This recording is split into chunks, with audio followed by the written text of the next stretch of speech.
Ho an'ny fampianarana ara-teknika sy ny fampiofanana arakasa anisan'ny ho tanterahana ny fanadinana BEP.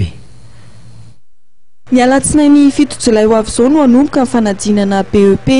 Efa saika miomana amin'ny fiatrehana izany ny lycée teknika samihafa eto Andrenivohitra. Ho anitsy amin'ny lycée teknika Alarobia manokana dia efa mipetrapetraka avokoa ny lamina rehetra. Koa efa voamana tanteraka tokoa rehefa miandro fotsiny sisa izay zany amin'ny fanadinana satria na ny salina na ny rehetrarehetra zany dia efa voamana tokoa. Misy filière telo eto aminay dia zany hoe ny filière fabrication mécanique dia ny filière électronique dia ny filière électrotechnique. Ho an'ilay fabrication mécanique sy ny électronique zao dia misy métier anankiroa indray io mizara indray zany izy dia misy ny ataondry zao tourneur ho an'ny fabrication mécanique zany izay misy 5,700 izy zao.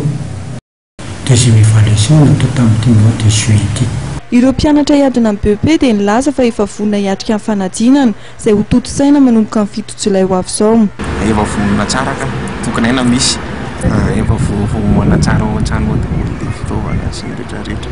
Mianatra izy ava tonga ny lycée dia atomboka ka efa vonona tsara. Mbola misaotrasaotra tsara ao an-trano.